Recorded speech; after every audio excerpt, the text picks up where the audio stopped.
네, 반갑습니다.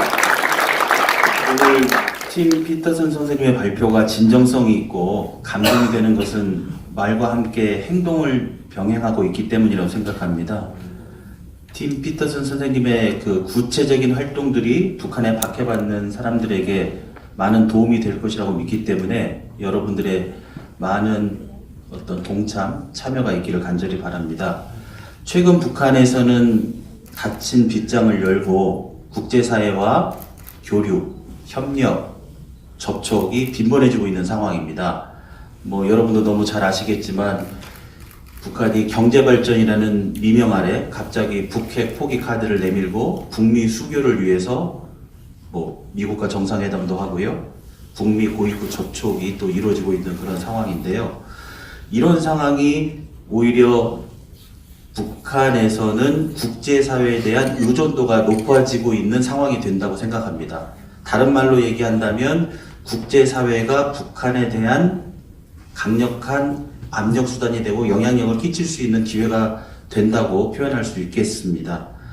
기존의 북한에 대한 국제사회의 어떤 그 효과가 좀 미미했었던 부분은 바로 북한의 국제사회 의존도가 약했기 때문에 지금까지 북한의 인권 개선이 아직까지 이렇게 미미한 수준이 되지 않았나 저는 그렇게 판단을 하고 있습니다.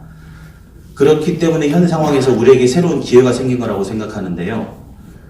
북한에 강력한 영향력을 미칠 수 있는 지금 미국을 비롯해서 지금 중국 또 일본이 2007년에 고이즈미 총리가 평양에 가서 북일 평양 선언을 하면서 1조 엔을 북한에 제공하겠다고 하는 대일 청구권 문제가 있습니다.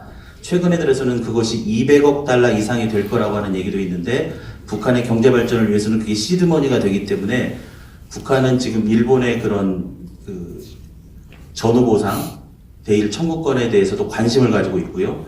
또한 중국과 경제 교류가 활발하고 있으며 최근에 해외 북한 노동자들의 여러 국제사회 제재를 통해서 본국으로 갔다가 지금 다시 중국에 해외 북한 근로자들이 늘어나고 있고 단동과 심양에는 북한 식당들이 다시 재개장을 한 지금 상황이 되고 있습니다.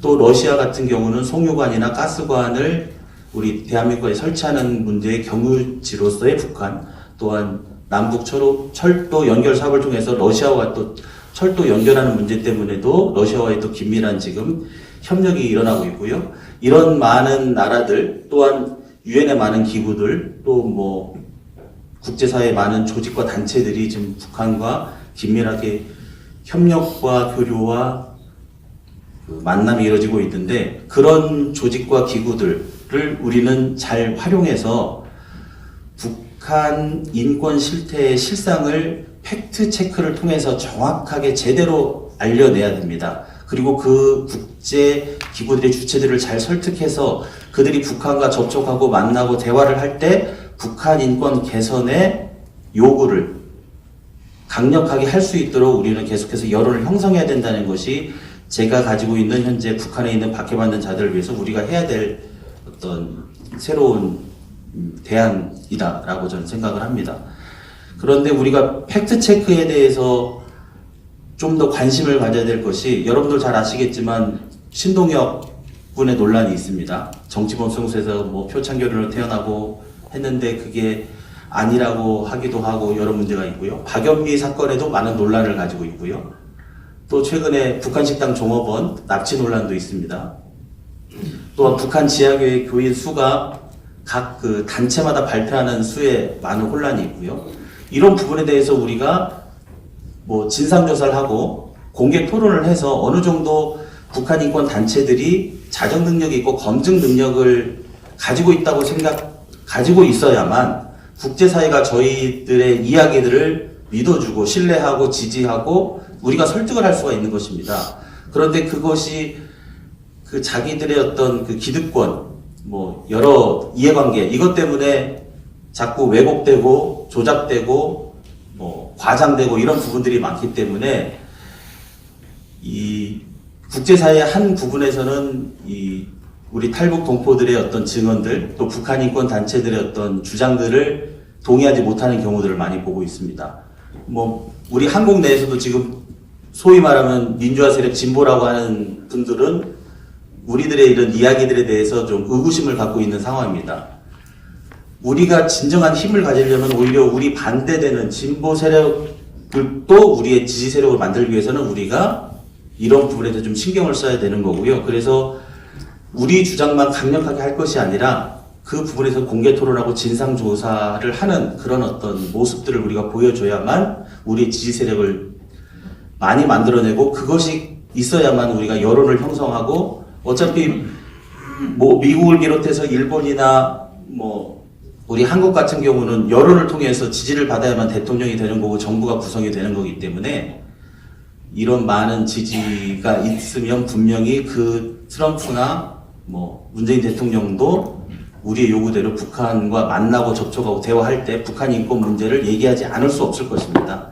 그렇기 때문에 제 입장에서는 현재 북한에 있는 박해받는 자들을 위해서 우리가 무엇을 할 것인가에 대한 구체적인 어떤 디테일은 팀 피터슨 선생님께서 이미 말씀을 하셨고 저는 좀 더 좀 큰 틀에서 이야기를 한다면 현재 우리에게 좋은 기회가 온 것은 북한이 그동안은 폐쇄 국가로서 국제사회 이야기를 듣질 않았습니다. 우리가 아무리 얘기를 해도 그들은 그들만의 입장대로 계속 지속해 왔고 그래서 여전히 지금도 북한 인권 문제가 수십 년 동안 우리가 문제 제기했음에도 불구하고 해결되지 않고 그냥 지금도 지속되는 것인데 최근에 북한이 무슨 이유인지 모르겠습니다. 갑자기 경제 발전을 하겠다, 핵 포기를 하겠다, 국제사회 교류를 하겠다고 하니 일단은 한번 지켜보면서 북한과 접촉을 하고 북한에 영향력을 미칠 수 있는 국제 사회의 각 주체들을 우리가 최대한 설득해내서 그들을 통해서 북한과 만남을